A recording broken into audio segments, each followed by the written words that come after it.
Okay, happy Mother's Day to everyone. Lahat ng mga lalaki, okay? Happy Mother's Day din sa inyo. Okay, sa inyong mga magulang, mother, syempre. Sa inyong wife, meron na kayong wife.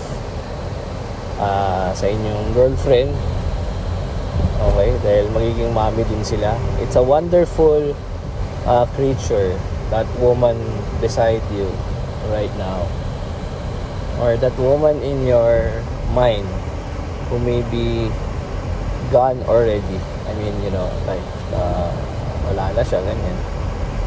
But mothers are irreplaceable. Just had to do this recording of sort. But mothers are irreplaceable. That's what I wanted to say. There used to be a time whenever I would greet my mother, either birthday, Christmas, mas lalo ang Mother's Day, lagi ko sinasabi na Happy Mother's Day, you're one not just in a million. Kasi diba sabihin, one in a million, not just in a billion, not even a zillion, but in this whole universe. Siyempre lalagyan ko ng fucking universe ngayon. It is all fucking universe. You are one, the only one. Pero before wala yun, siyempre. You are one. In this universe, you are one, the only one. Walang one in a million, walang one in a billion. Of course, maraming away-away kami lagi ni mother, no? Lalo ngayon, no? Siya kasama mo sa bahay. So, syempre, alam mo yun, katulad ngayon, pabalik-balik na ako sa pagbili ng gamot niya. Kasi hindi ibinibigay yung tamang pangalan. Nung una, masakit sa katawan. Nakala ko Alaxan lang. So, hindi ko alam kung Alaxan. Di Alaxan, pati Ponstan na pumili na ako. Kahapon yun, ha? Tapos kanina na umaga naman, Flanax pala. Di Flanax naman. Flanax, pumili. Pagtingin ko na naman, parang hindi ito yun. Asan ba iniinom mo? Pagtingin ko, iba pa palang version ng Oo. Kaya kasi pag uminom siya na hindi niya hiyang, sabihin niya, hindi yan ang bigay ng doktor. Naku, mapapagalitan ka pa niyan. Sus Maria Josep. So in short, nakaiinis pa rin ako na ako pag minsan-minsan. Pag-alis ko nga kanina, di sabi, wag ka na umalis na yan. Nahiya na ako sa'yo. Wow. Sabi ka naman, hindi, magpapakarga rin naman ako ng gas, which is true naman. Pero dapat hindi pa ngayon kasi meron akong pinapakargaan na mas mura kaysa yung dito sa malapit sa amin. Wala nang choice. So in short, here I am. I'm coming back from that trip again. Pero I remember, it's Mother's Day and all that. Tapos nakita ko yung daming tao sa Goldilocks kanina. Tapos sabi ko, mukha naman ng mga tao rito, parang tatanda na. Parang kaedad ko na itong mga to, O siguro mas bata sila ng konti. Pero mother nila kung buhay pa. Baka may mga diabetes na yan. Ba't sila bumibili ng ano? Sabi ko, alam ko na. Hindi yan para sa mga mothers nila. Para sa kanila yan. O tipong pag mother ka, may lola sa family pa, no? Tapos ikaw yung mother, ibibili mo yung sarili mo ng cake.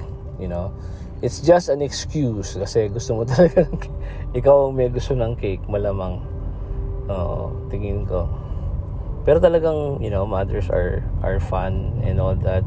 And we would like to celebrate, syempre, the Mother's Day. It's not naman lang this day, but every day is Mother's Day.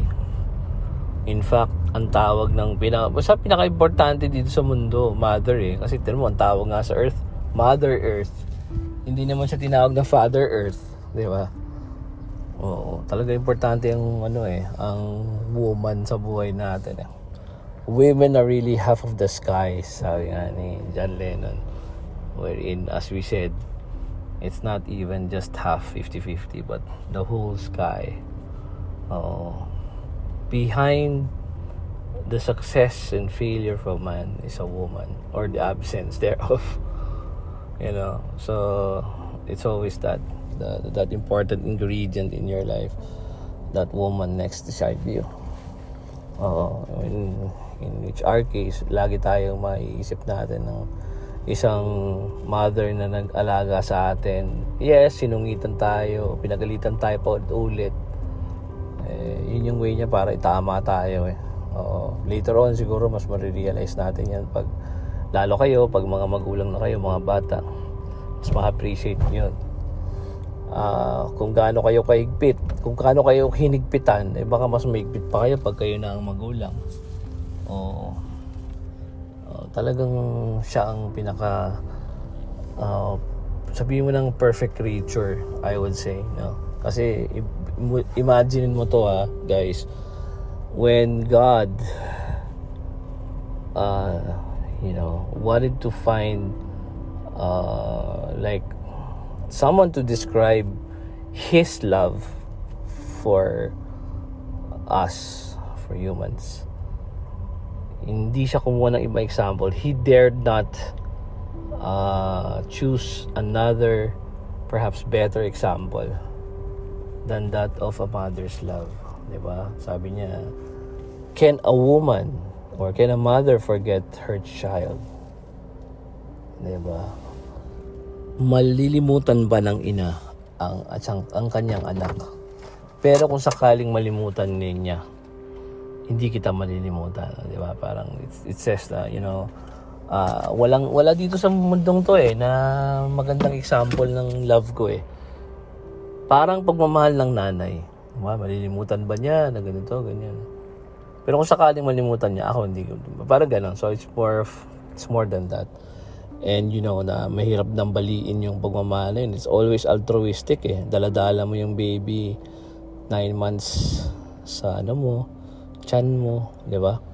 Inaalagaan mo yun. It's like parang may parasite ka sa katawan mo Kasi kailangan kumain ka ng mas madami dahil kinukuha niya yung nutrients mo It's a gentle suicide if you must look at it from the medical perspective Yes. So you're trying to protect the baby, at the same time you're also weakening, He's taking up all your stuff in you because you're trying to create a whole structure of a body of a human. Mga cellular structure niya, yung growth niya, yung kanyang skeleton, kailangan buo yan.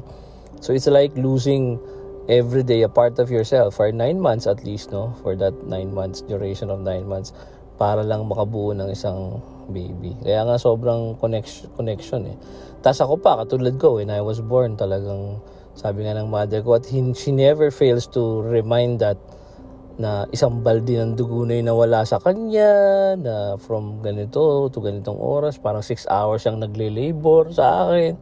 Tapos pabalik-balik daw ako sa, paano nakikipaglaro ata sa atin tong babing to Tapos ifo-forceps na daw sana ako, di ba?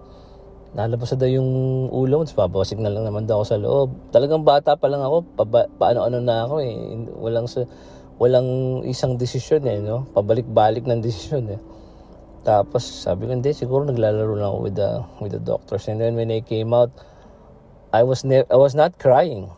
So they had to slap me repeatedly.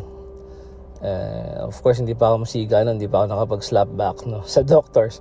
They had to slap me repeatedly to make me cry. Kasi di ba para lumabas yung di ba? Para makahinga ka, magbukas yung something, lungs or whatever. Hindi ko alam kung anong tawag doon. Diba? So, she would always remember that, and she would always tell you na yan, tapos kitang palakihin. Isang paa ko nasa hukay. Totoo naman, lagi yan. Lalo pag kayo ay twins o triplets, lalo na yun, mas mahirap yun.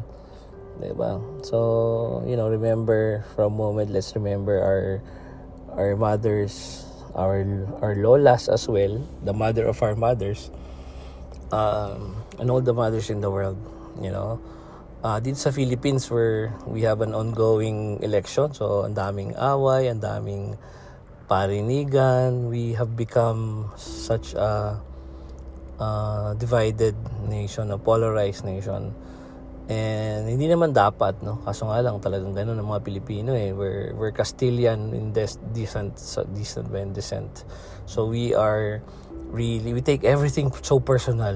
Sa lahat ng bagay, talagang sobrang personal sa atin yan. So, And I think it just so happened na itong Mother's Day was a great reprieve for that, no? Sabi nga ng isang student ko nung high school, well, she's a mother now and she's in her 30s. So she said something like, "Hi, salamat, tatabunan na rin yung mga pag-aaway sa aking feed. At puro Happy Mother's Day na nakikita ko. Parang mapahinga naman tayo sa away." Election. So yun, no? So I think yeah, always look at the positive of things. And pag hindi mo naman kayang palitan, hindi naman talaga dapat at hindi naman talaga kaya napalitan yung pag-iisip ng kabilang tao, and you should not do that, I think so. So, might as well just focus on your belief, and then just proceed as it is.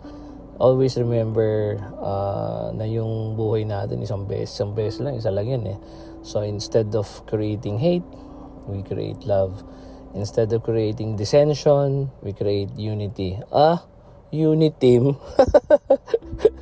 Diba? Instead of creating different colors, why don't we look at each other with divine eyes, where everything is pure white, pure white, where all the colors are intertwined, where all the colors bleed into one,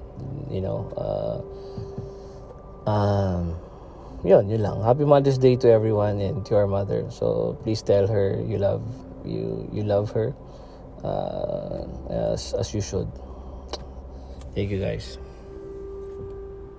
God bless.